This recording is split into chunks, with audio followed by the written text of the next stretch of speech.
Peace of love 輝く時を強気に本気無敵に素敵元気勇気。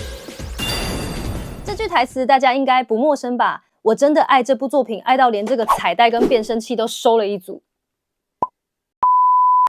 如果你也曾有过那种放学后守在电视机前，等着看那道彩带划破黑夜的时光，那你的回忆里一定有一位拿着十字架在夜晚华丽闪亮跳跃的少女吧？这部作品呢，诞生在1998年，是种村有菜老师燃烧生命，在少女漫画史上留下的华丽巅峰之作。当年呢，漫画连载只有短短的30话，发行了7本单行本，后来呢，改编成了44集的电视动画。但它在我们心中留下的震撼，绝对不止这几年的时间。尤其是那种孤独少女配上华丽变身的设定，直到现在呢，都还在许多人的心中占有非常重要的地位。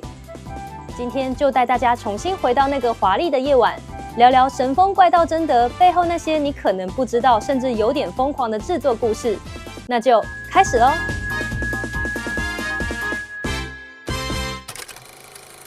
种村老师呢，最初的梦想其实是当一名插画家，因为他呢曾认为画漫画需要构思故事嘛，是个次元完全不同的高难度挑战。但这一切的转折点就在他的表妹身上。表妹呢是当时唯一会称种村老师是画技世界第一的人，甚至呢在生日的时候，表妹开口要了100张的原创角色图作为礼物。老师为了达成他的愿望，竟然展现了超强的行动力，全部画完并送给他。这种因为被需要而产生的创作原动力，后来也成为主角日下部立性格中那份寂寞却坚韧的精神核心。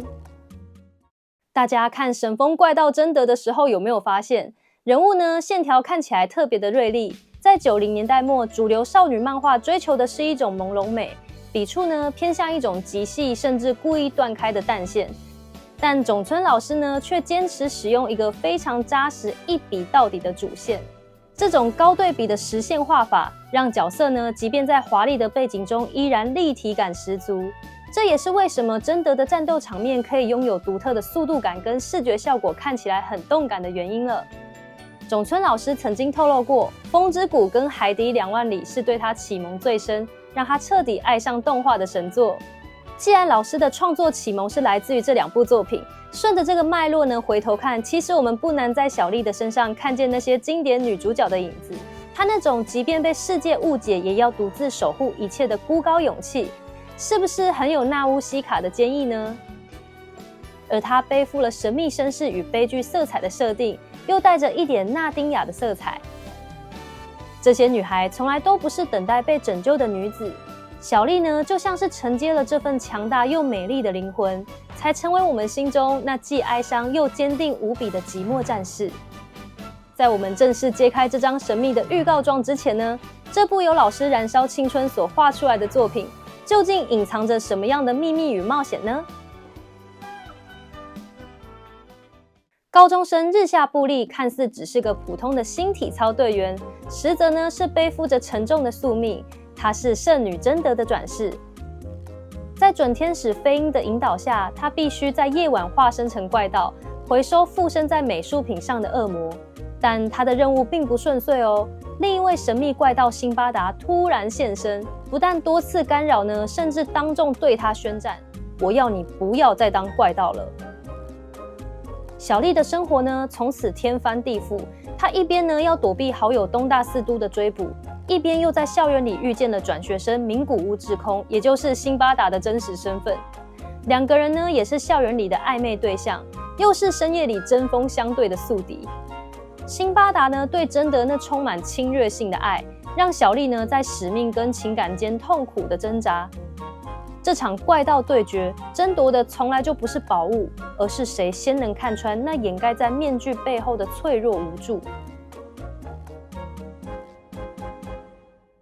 除了怪盗的对决，它背后的设定其实非常的沉重哦。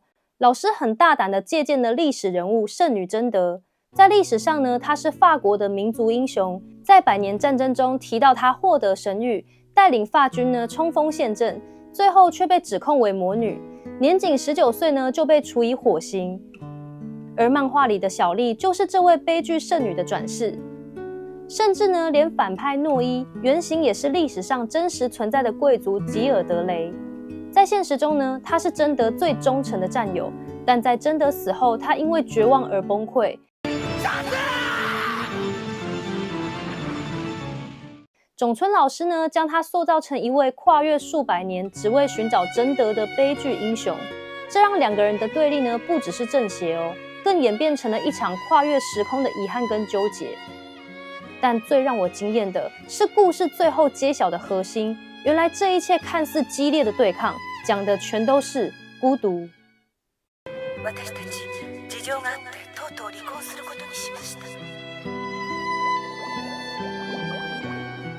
很多人以为小丽只是圣女贞德的转世，但其实她的灵魂拥有更深远的源头。在漫画的设定中呢，贞德只是小丽在历史长河中的其中一个身份，她灵魂真正的本质其实是神最初创造的人类夏娃。当年夏娃离开伊甸园，对神说了那一句：“我们伤害了你，无法再和你在一起。”从此让神陷入了永恒的寂寞。而故事中最大的反派魔王，其实就是神寂寞的心所幻化出来的阴影。所以故事的最后呢，小丽的任务并不是去消灭恶魔，而是去拯救孤独。正因为她是夏娃的转世，灵魂深处呢最懂那种即便身处人群，却依然像被世界遗弃的痛苦。她是带着这份跨越千年的共感，去拥抱连神都无法排解的空虚。这哪是普通的少女漫啊，这根本就是关于灵魂如何跟寂寞和解的史诗级巨作欸。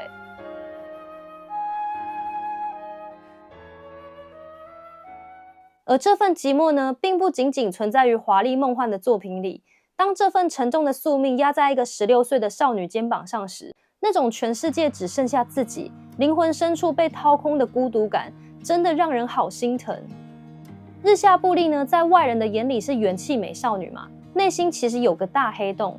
她父母呢，长期不在家，每天回家对着空荡荡的房子说：“我回来了。”这份寂寞才是她成为贞德、寻找存在感的动力。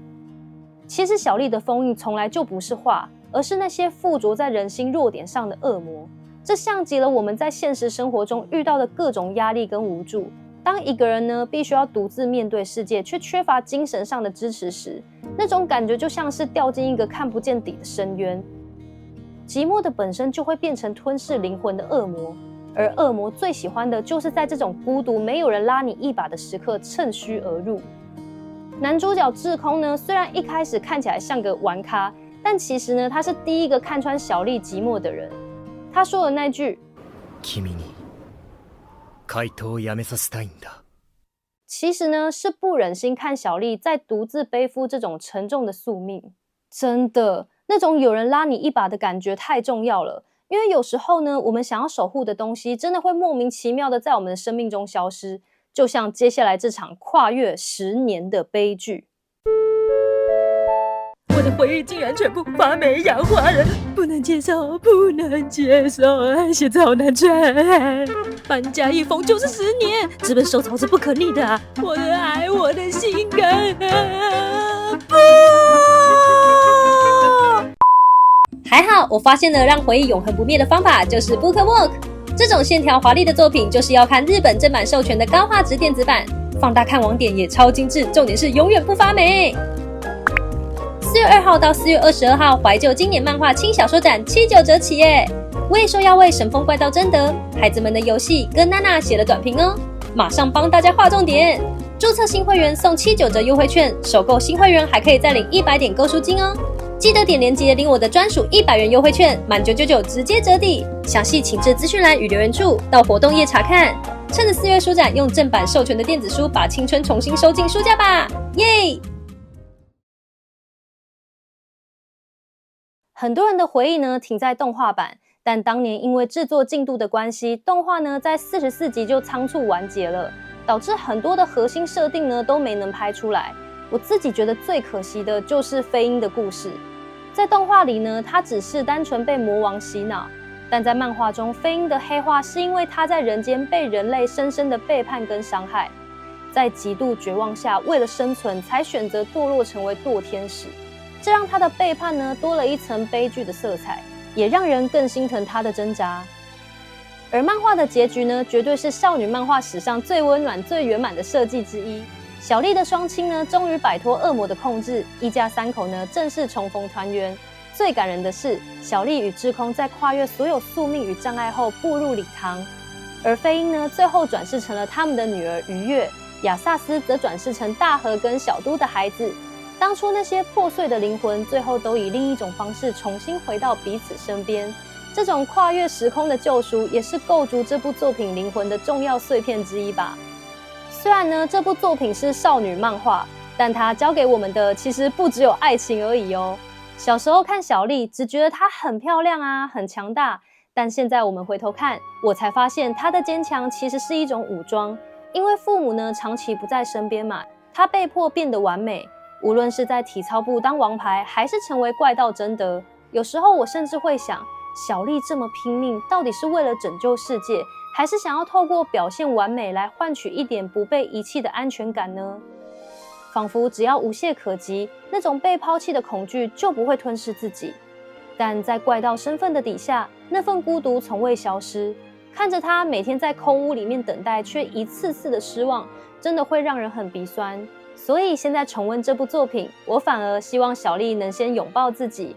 这不是要她不爱自己的父母哦，而是希望她不要再把寂寞当成义务去独自背负了。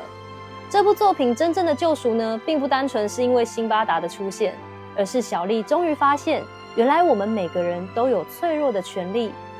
在故事的最后，当她卸下贞德的使命，她其实是找回一种自由，一种即便我不拯救世界，即便我不完美，我也依然充满价值的自由。